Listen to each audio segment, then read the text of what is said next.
todos los sábados tenemos aquí los datos Futurar, que son aquellos datos imperdibles vinculados con la política. Y para eso lo presentamos a Carlos Germano. ¿Cómo va, Carlos? Gracias por venir. Hola, Karina, buen día, ¿cómo estás? Pero muy bien. Uy, todo lo que va a tener para decirnos usted, solo con 2 días, 4 días de muestra. Con mucho calor, aparte. Mucho calor para esta época del año. Sí, medio de loco. Pero bueno, mira, el jueves, en Futurar, yo decía que la elección de Santa Fe del pasado domingo dejó secuela y efectos políticos fuertes, fundamentalmente en el oficialismo nacional, donde hubo una reestructuración de la estrategia de campaña, en el cual Sergio Massa se va a abocar él personalmente a lo que es la región centro, Entre Ríos, Santa Fe, Córdoba, para recordarle al oyente y a la audiencia. Santa Fe y Córdoba es el 17,5% de la cantidad de electores. Del padrón electoral. Del padrón electoral. Si a eso le agregás Entre Ríos, que marca la región centro, está tocando casi los 21 puntos. Y si le agregás zona Cuyo, que es San Juan, San Luis y Mendoza, zonas productivas también. Y recordemos esto, en San Juan, después de 20 años, hubo cambio de signo político en la elección provincial, donde Juntos por el Cambio, encabezado por Marcelo Orrego, es el gobernador electo de la provincia de San Juan. En San Luis, después de 40 años, terminó la dinastía Rodríguez A, y Poggi es el actual gobernador electo de la provincia de San Luis. Y en Mendoza hubo pasos provinciales donde Juntos por el Cambio ganó esa elección, el candidato es Alfredo Cornejo, pero en la disgregación de Cambia Mendoza, que es Juntos por el Cambio a nivel nacional, Omar de Marchi quedó segundo y el justicialismo hizo la peor elección en la historia de los últimos 40 años en Mendoza. Si yo le sumo a ese 20-21% de zona centro, más casi el 5% de Cuyo, estás hablando del 26%. Ahí se entiende el por qué Sergio Massa empezó a rearmar su estrategia apuntando fuertemente a la zona productiva, lo que es la zona núcleo. La provincia de Buenos Aires queda en manos de Martín Insaurralde, Guado de Pedro y Axel Kicillof como los responsables de la campaña.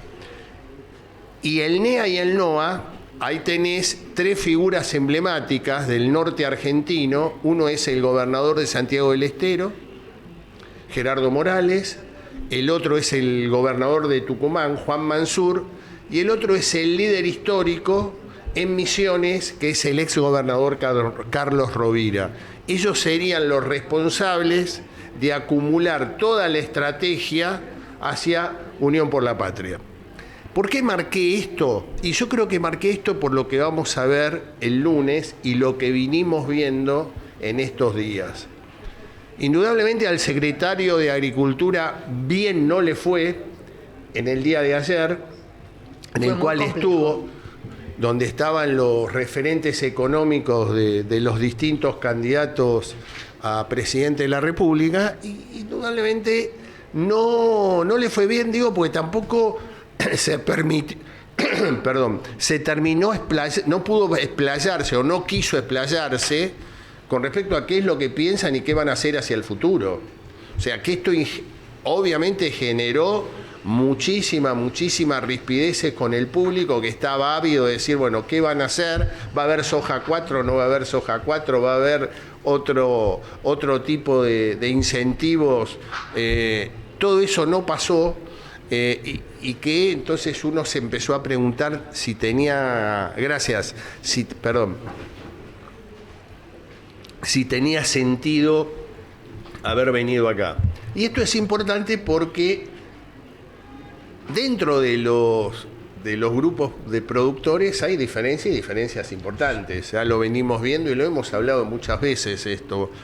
Hay grupos de autoconvocados, Hay grupos de autoconvocados que están muy en contra de la presencia del precandidato principal del justicialismo, que es Sergio Massa, así que esperemos que el lunes sea todo con tranquilidad, porque es importante que hoy el ministro de Economía y candidato y precandidato a presidente esté en la sociedad rural. Me parece un hecho de magnitud política importante. No es un tema menor, pero digo, ahí empezás a entender el por qué esa zona núcleo, por qué esa estrategia, porque esas zonas son muchos millones de votos. Y esos muchos millones de votos hoy te diría que están mucho más cerca del cambio que de la continuidad. Permítame, esta su teoría que usted viene sosteniendo, y a mí me parece muy interesante ya desde hace un tiempo, marca, muchas gracias, marca claramente una diferencia muy grande con esta especie de conocimiento que se da por hecho respecto de que el campo, entre comillas, no importa en votos.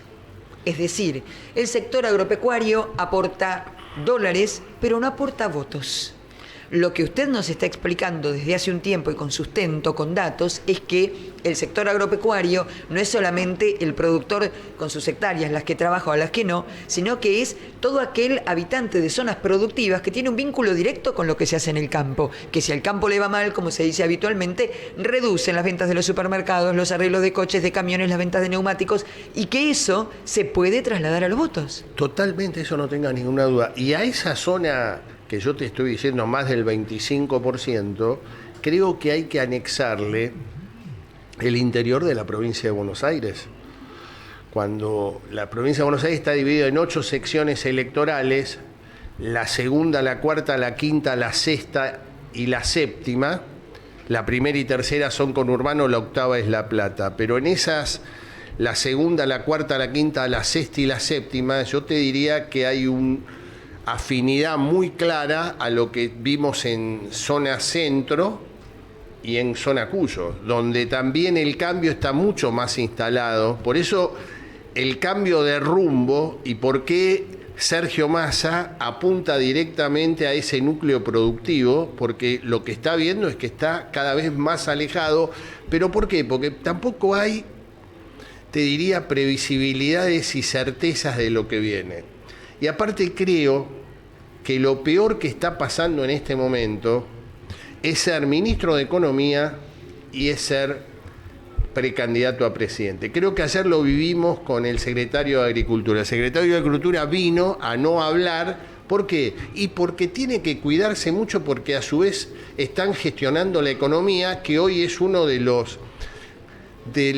las críticas más fuertes que se está haciendo. No es casual que el dólar paralelo o el dólar blue o el dólar ilegal terminó en el día de ayer a 528 pesos, digamos, ya está en un nivel donde vamos a empezar a sentir en cualquier momento ascenso de precios, fundamentalmente en frutas y verduras y alimentos de primera necesidad. Digamos, todo esto, digamos, está condicionando mucho al candidato oficialista.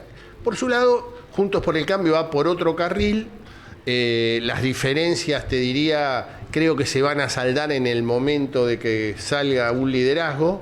¿Puedo contarle, a ver, un off the record de que usted podrá confirmar o no, o a lo mejor no se puede decir? Justamente con esta diferenciación que está marcando, ¿no?, a Patricia Bullrich como una mujer combativa, desde el punto de vista político, y a Horacio Rodríguez Larreta, que parece que dejó de ser de ese personaje, entre comillas, político, de ser combativo, para volver a ser el que era, o el que se mostraba a sí mismo como un hacedor, con el famoso cómo, yo lo hago, lo puedo demostrar, tengo experiencia de gestión. Creo que están gestionando tener un único búnker para el día de las PASO, algo que parece muy complejo, pero tener un único lugar donde esperar el resultado de las PASO. Me contó un pajarito, decía mi papá. Sí, yo creo que estoy convencido de eso. Yo creo que, por otro lado, esta es la primera vez desde que se instauraron las internas abiertas y simultáneas en el año 2011, que hay una competencia realmente fuerte dentro de un propio espacio político en el cual los argentinos no estábamos acostumbrados y que fundamentalmente se posa todo en las diferencias, pero me parece que son pasos que se dan en cualquier país del mundo con estas internas que se dan, fíjate solamente las de Estados Unidos, que se dicen barbaridades también. Yo estoy convencido que va a haber búnker conjunto, y yo te diría, yo asemejo mucho las pasos de Juntos por el Cambio entre Bullrich y Larreta a lo que fue, vos eras muy joven, pero allá en el año 1988, la interna en el Partido Justicialista entre Carlos Menem y Antonio Cafiero, que fue una interna, te diría, para mí de las más, al menos dedicado a este tema del análisis político, fue una interna que yo recuerdo muy bien, porque fue con mucho volumen político. Bueno, esto que estamos viviendo entre Bullrich y Larreta, yo te diría que también tiene mucho volumen político. Hay momentos que parece que se van de madre, las barbaridades que pueden decir, pero me parece que todo vuelve al nicho común. ¿Por qué? Y porque está muy cerca, Karina, de ser gobierno. Hoy todos los números están dando que las posibilidades de que Juntos por el Cambio sea gobierno son muy importantes. Es más, si vos tomás todas las elecciones que se realizaron en nuestra región post-paso, en los oficialismos, a excepción de Nicaragua, que fue una elección, pero era no elección porque no había candidatos opositores, los oficialismos perdieron todos. Cuando vos ves un nivel de desazón, de que falta perspectiva de futuro y donde mejora la calidad de vida, normalmente la sociedad castiga al oficialismo, no castiga a la oposición. Y esto es lo que se va viendo con un agregado, que esto lo venimos hablando mucho, Karina, tanto acá en la radio, en Chacra 360, como en Futurar, que es el tema de la abstención. O sea, vos fijate que en Santa Fe, el domingo pasado, el 37% no fue a votar. Y hubo un voto en blanco del 7%, es decir, casi el 45% de santafesinos en condiciones de emitir sufragio no concurrieron. Me parece que ese es un dato, y ese dato está perjudicando mucho a Unión por la Patria. Me sale frente de todos, pero es Unión por la Patria. Es un dato que me parece que van a tener, que yo creo que es otro cambio de estrategia, porque van a salir a buscar. ¿Por qué? Porque vos tenés entre un 20 y un 25% de sufragantes que en el 15 jugaron fuertemente con Mauricio Macri y terminaron defraudados. Esa masa, gran mayoría, votó a Alberto Fernández en el 2019, lo empoderaron a Fernández y también se sintieron defraudados. Entonces, digo, me parece que es, y esa masa de sufragantes son los que te definen una elección. Entonces me parece que por ahí tenemos que empezar a mirar y a investigar un poco qué puede pasar el 13 de agosto. Vamos a seguir atentos, como siempre, a Carlos Germano, que seguirá con su programa Futurar aquí en vivo la semana próxima desde los estudios de Chacra Televisión en este predio palermitano.